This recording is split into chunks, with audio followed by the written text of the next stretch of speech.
Capítulo 13.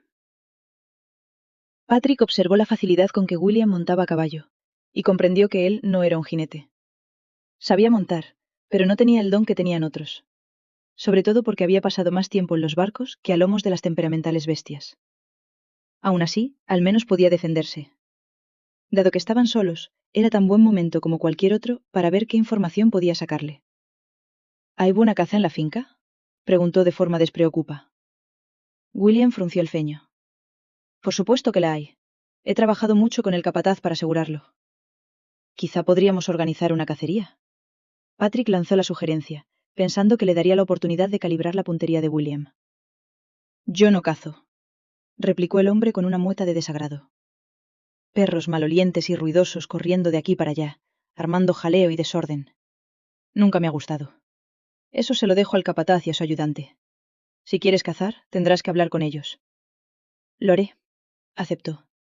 Dime, ¿hay muchos problemas con los cazadores furtivos? William levantó la barbilla. No tenemos cazadores furtivos en Raven House.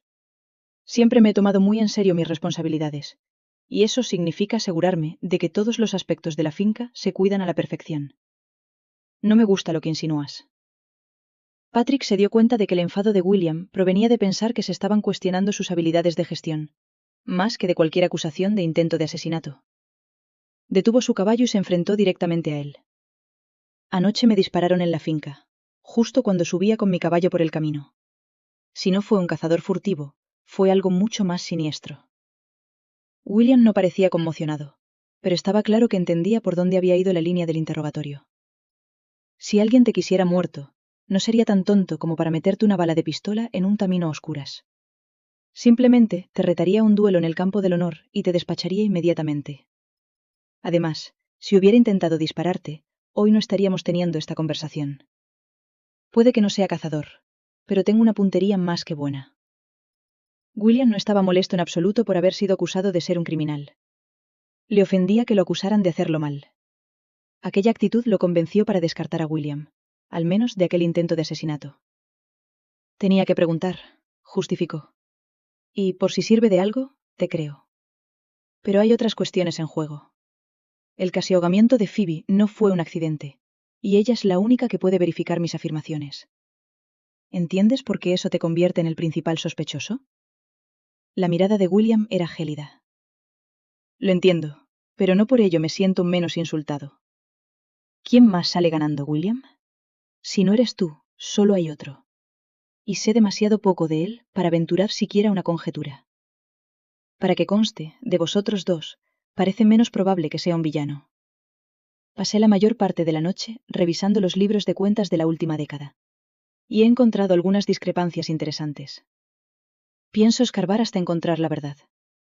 No me quedaré aquí para ser insultado por gente como tú. Si quieres Raven House, es tuyo, advirtió con frialdad. Me marcho ahora mismo a Londres, y presentaré una petición ante la Cámara de los Lores para que te declaren impostor.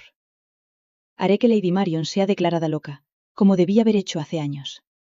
Raven House y todo lo que hay en él, incluso tu preciosa Phoebe, estarán a mi disposición. Disfrútalo mientras puedas. Patrick observó cómo el otro hombre hacía girar su montura en dirección contraria, y partía al galope. Si William realmente iba a Londres, al menos sería una persona menos a la que tendría que vigilar. Era tarde cuando el caos descendió sobre Raven House. El señor Cecil, el hombre que había sido contratado para investigar la desaparición de Patrick, llegó de Londres, y sin duda a petición de William. Poco después llegó el doctor Corney, a quien Patrick había ido a buscar. Los criados se habían acostumbrado a no recibir visitas. Que llegaran dos en tan poco tiempo puso a toda la casa patas arriba. Josie entró en la habitación de Phoebe sin aliento y jadeando. «Es muy guapo, señorita». «¿El señor Cecil?», preguntó Phoebe, pensando en el hombrecillo arrugado y pequeño con el bigote enormemente grande. «El doctor Corney. Guapo como el día es largo, señorita». No hizo falta fijarse mucho para darse cuenta de que la doncella había quedado prendada del joven doctor. Su cara estaba sonrojada, su pecho agitado, y un brillo de excitación había iluminado sus ojos, que claramente indicaba que se estaban gestando problemas. «Reúne las criadas en la cocina justo después del té», pidió Phoebe. «Hablaré con ellas». No podemos permitir que todas quieran atender al hombre. Pensará que ha venido a un manicomio. Josie agachó la cabeza. Sí, señorita. ¿Tendrá en cuenta esas mismas advertencias cuando se trate de Lord Bellingham? No seas impertinente. Solo me gustaría saber, señorita, si debo venir aquí a ayudarla con su aseo matutino, o si debe comenzarlo en la cámara de milord. Respondió la joven con descaro. ¿O todavía está sopesando la decisión? ¿Has venido para burlarte de mí? ¿O hay alguna razón real para que estés aquí? La sonrisa de Josie desapareció, y transmitió el paradero, conocido y desconocido, de los habitantes de la mansión. La señorita Priscilla no se encuentra por ninguna parte, Lord Bellingham, y el señor William siguen recorriendo la finca. Lady Marion está durmiendo la siesta, y el señor Arthur... Bueno, me atrevería a decir que si pudiéramos encontrar a Priscilla, podríamos encontrarlo a él. Phoebe suspiró pesadamente. Que lleven al doctor al salón y al investigador a la biblioteca. Los veré a ambos en breve. Josie asintió de nuevo y desapareció en el pasillo. Phoebe cerró los ojos y se pellizcó el puente de la nariz para evitar el dolor de cabeza que amenazaba con aparecer. Después, se levantó y cogió un chal de cachemira para protegerse del frío del pasillo. No le correspondía a ella jugar a ser la señora de la mansión. Sin embargo, se encontró, una vez más, en aquel papel. Decidió que lo primero era el médico, y se dirigió al salón. Al entrar en el vestíbulo, vio a Arthur desaparecer por el estrecho pasillo que conducía a la buhardilla. Ni siquiera intentaba ser discreto. Alguien tendría que hablar con él, pero hacerlo significaría reconocer su relación con Priscilla, y eso solo podía salir mal. Phoebe estaba a mitad de la escalera cuando se detuvo. Arthur se acercaba a ella, subiendo las escaleras apresuradamente. Era imposible, pensó. ¿Estaba viendo visiones? Qué extraño, dijo, tratando de mantener un tono casual. Juraría que te acabo de ver en el pasillo. Él la miró con su típica sorna. No eres una heroína de novela gótica que ve espíritus en la mansión. Contrólate, murmuró mientras pasaba por su lado. No se volvió hacia la bordilla, sino en dirección contraria y hacia su propia habitación. Ella se quedó un largo rato mirando cómo Arthur se alejaba. Y pensó en las implicaciones de lo que acababa de descubrir. ¿Se lo había imaginado? ¿Acaso el cansancio le hacía ver sombras y figuras donde no las había? ¿O era algo más siniestro? ¿Había alguien más en la mansión? ¿Alguien desconocido para ellos? Es todo un lío. ¿Hablando sola? Se llevó la mano al corazón y se giró para mirar a la persona que había hablado. No tuvo que pensar mucho para darse cuenta de que se trataba del apuesto médico que tenía delante. Era moreno, pero no de rasgos tan duros como los de Patrick, y tenía una suavidad en el rostro que el Lord simplemente no poseía. No obstante, era un hombre muy atractivo, y era fácil ver por qué tenía a Josie tan excitada. Usted debe ser el doctor Corney, dijo ella sin aliento. Sí, soy yo. Perdone que le haya asustado. Pero en lugar de perder el tiempo en el salón, pensé que podría presentarme. Perdóneme, pero no he oído su nombre. No se lo he dicho, repuso ella. Era encantador. Más encantador de lo que debería ser. Soy la señorita Phoebe Forman. Es una lástima que Lord Bellingham no esté aquí para hacer las presentaciones. Pero tales formalismos deben pasarse por alto en tiempos como estos. Venga por aquí, doctor, y le llevaré con Lady Marion. Subieron las escaleras, en dirección al ala familiar. Phoebe llamó en la puerta con suavidad, y contestó Agnes, la doncella personal de la dama. «Milady está durmiendo», indicó en tono de censura.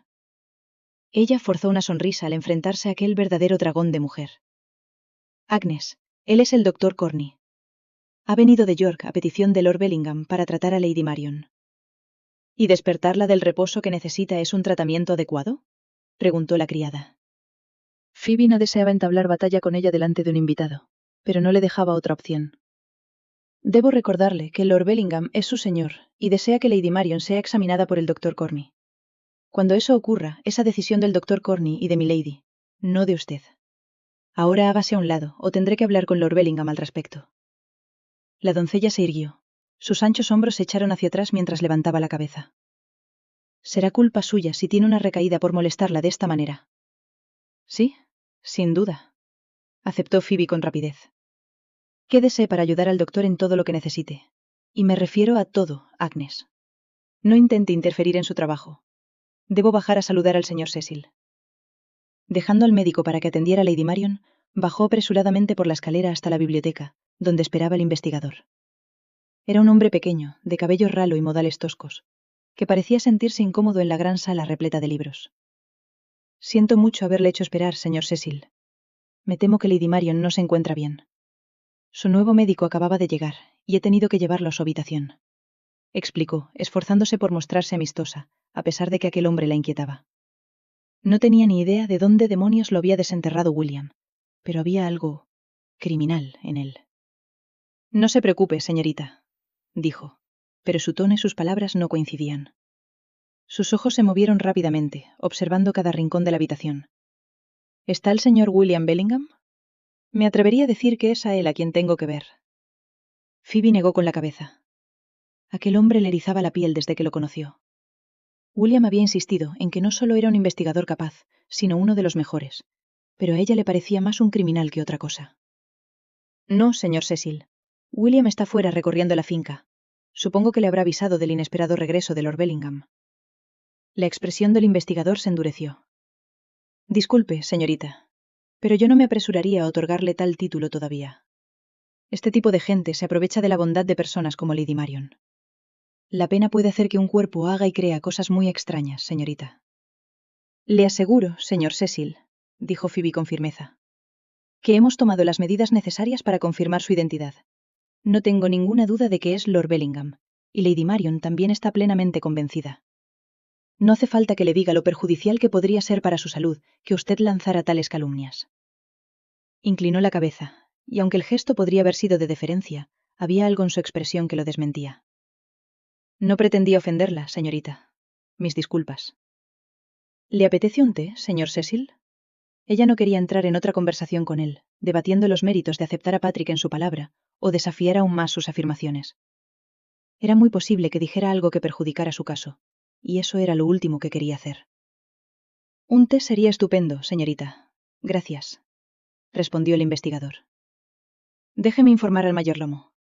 También comprobaré si Lord Bellingham y el señor Bellingham han regresado. Al salir al pasillo, encontró a Russell, el mayordomo, esperándola. ¿Han vuelto ya?, preguntó ella. No, señorita, pero hice que uno de los muchachos del establo saliera a buscarlos. Estuvieron recorriendo el pueblo esta mañana, y las pequeñas granjas arrendatarias esta tarde, así que no debería ser tan difícil encontrarlos. Si le parece bien, señorita, puedo llevar al señor Cecil a la sala de estar del ama de llaves. Es un empleado y no un huésped, después de todo. Phoebe negó con la cabeza. No, Russell. Tal vez hubiera sido mejor hacerlo desde el principio, pero ahora sería imposible trasladarlo a ese lugar sin que eso añadiera un insulto. Simplemente lo mantendremos en la biblioteca hasta que Patrick y William hayan regresado. Haga que traigan té. Yo lo serviré y luego... ¿Quizás surja alguna situación urgente en otro lugar de la casa que requiera mi atención? El mayordomo entendió el mensaje y asintió. Desde luego, señorita. Preveo algún desastre relacionado con la escasez de carne en la cocina y las aprobaciones de última hora del menú. Bendito sea, Russell. Pediré el té, señorita. Ella regresó a la biblioteca y frunció el ceño. El señor Cecil estaba detrás del escritorio, y los papeles que había encima estaban desordenados. ¿Buscaba algo, señor Cecil? No, señorita. Solo soy torpe, eso es todo. Estaba mirando los libros de la estantería, y me di de bruces con el escritorio. Mintió con una sonrisa demasiado resbaladiza en su delgado rostro. Ya veo. Tomó una decisión rápida. Lo siento, pero me temo que voy a necesitar que espere abajo. Hay una pequeña sala de estar que Russell le mostrará. Me necesitan en otra parte de la casa y no podría atenderla aquí. ¿Me acompaña, señor Cecil? Parecía a punto de negarse. La protesta era evidente en su rostro, pero se quedó en sus labios. Tras un largo momento de tenso silencio, asintió. Desde luego, señorita. Vaya usted delante. Concebió. Phoebe salió al pasillo y vio al mayordomo dando instrucciones para el té. Russell, por favor, acompañe al señor Cecil escaleras abajo hasta el salón del ama de llaves y ofrézcale un refresco, mientras espera a que regresen Lord Bellingham y el señor Bellingham. El mayordomo enarcó las cejas ante el brusco cambio de planes, pero se recuperó con rapidez. Hizo un gesto con la cabeza al señor Cecil. Sígame, por favor, señor. Cuando se hubieron marchado, Phoebe se retiró de nuevo a la biblioteca y se dirigió inmediatamente al escritorio y a las lavillas de papeles que habían sido revueltos.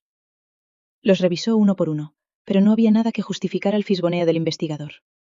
a menos que lo que hubiera encontrado estuviera escondido en su persona. ¿Era un ladrón y no un fisgón? No había forma de verificarlo sin hacer una acusación, y podría ser muy feo. Se dejó caer en la silla, se inclinó hacia adelante, y apoyó la mejilla caliente en el papel secante de cuero frío del escritorio. ¿Por qué no puede ser sencillo?, preguntó en voz alta. Patrick entró en la casa y encontró el vestíbulo vacío. El mayordomo no aparecía por ninguna parte, y los lacayos se mostraban igualmente escasos. Con el ceño fruncido, siguió por el pasillo y abrió las puertas de la biblioteca. Había informado a William de su intención de mirar los libros de contabilidad, y el otro hombre se había marchado enfadado. Para Patrick era un indicio muy claro de que probablemente habría más de unas cuantas discrepancias en aquellos libros. Al entrar en la habitación en penumbra, se detuvo en seco. Phoebe estaba sentada detrás del escritorio, con la cabeza recostada sobre él, como si el peso del mundo descansara sobre sus hombros. «Seguro que no es para tanto», le dijo en voz baja. Ella soltó un grito de sorpresa al incorporarse. Con la mano pegada al pecho, lo miró fijamente. «No te he oído entrar. Me has asustado». «No esperaba encontrar a nadie aquí», contestó él. Luego se detuvo y la miró con curiosidad. «¿Por qué estás aquí?» «Por el señor Cecil», dijo ella. «Llegó antes y le hicieron pasar». Patrick frunció el ceño. ¿El investigador? ¿Tiene información? No sabría decirlo, respondió ella antes de añadir en tono cauteloso. Creo que no está aquí tanto para entregar información como para obtenerla. Me hizo creer que se había tropezado con la mesa, pero cuando le dejé solo un momento, rebuscó entre los papeles de la mesa. ¿Dónde está ahora?, preguntó Patrick mientras cruzaba la distancia que los separaba. Los libros de contabilidad estaban en el último cajón y los cogió. Nada parecía fuera de lugar, estaban todos en el orden en que los había dejado. Lo que buscaba no tenía nada que ver con las cuentas de la finca. Está abajo, en la sala de estar del ama de llaves. ¿Por qué revisaría los libros de contabilidad? Patrick volvió a colocar los libros y se acuclilló a su lado. Era más fácil conversar cuando no estaba por encima de ella, y se dio cuenta de que quería verle la cara, tener el placer de simplemente bebérsela. Trabaja para William. ¿Y si no buscaba robar información, sino reemplazarla? William se ha ido a Londres. Está convencido de que la finca no va bien, aunque dice que no hay razón para que sea así, y es cierto. Las granjas son pequeñas pero prósperas. Todos los arrendatarios del pueblo pagan puntualmente sus rentas. Entonces, ¿a dónde han ido a parar esos ingresos? A Sir George, respondió ella sucintamente. William no es un derrochador. No es extravagante en ninguna medida en lo que se refiere a su forma de vestir o entretenerse. Y aunque a Priscilla ciertamente le gustaba vestirse a la última moda, eso por sí solo no nos llevaría a la bancarrota. Pero Sir George es otro asunto, y William siempre ha estado desesperado por el favor de su padre. Patrick lo consideró detenidamente. Así que aún no tenemos ni idea de quién intentó dispararme. No tenemos ni idea de quién te empujó de las rocas en el acantilado y te dio por muerta. El señor Cecil es un investigador, y posiblemente un ladrón.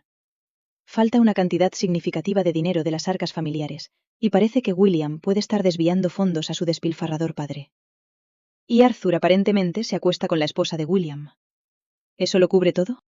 Ella pensó que no del todo. ¿Se atrevía a decirle lo que había visto? Rozaba la locura, y la verdad era que cuestionaba la exactitud de su propia visión. Era imposible que Arthur estuviera en dos lugares a la vez.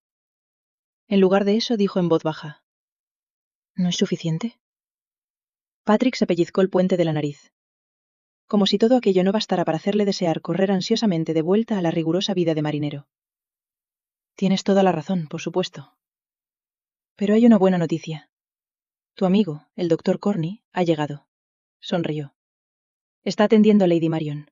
De hecho, ya debe haber terminado con su examen. Entonces Cecil puede esperar un poco más, decidió él. Vamos a ver qué tiene que decir Corney sobre sobre Lady Marion. Phoebe no pasó por alto que había estado a punto de decir madre, y él pudo ver por la expresión de su rostro que no lo dejaría pasar fácilmente. ¿Ni siquiera puedes llamarla madre? Significaría mucho para ella. ¿Y si lo hago y no es verdad, qué pasará? Necesito mantener una distancia razonable por si nos equivocamos, y no soy quien creo que soy. Aquella pregunta lo atormentaba sin cesar. Los pequeños destellos de memoria, una cicatriz que podía o no ser del todo casual, y su parecido, según el informe de otros, con un hombre al que no recordaba como su padre, no eran pruebas sustanciales para él. Necesitaba más. Necesitaba llenar las malditas lagunas de su memoria. Si Corny y sus métodos místicos podían lograrlo, lo complacería con gusto. Con Phoebe a su lado, subieron las escaleras hacia la habitación de Lady Marion. Todavía estaban a unos metros cuando oyeron los gritos. Ella lo miró con los ojos muy abiertos y pronunció una sola palabra. Agnes.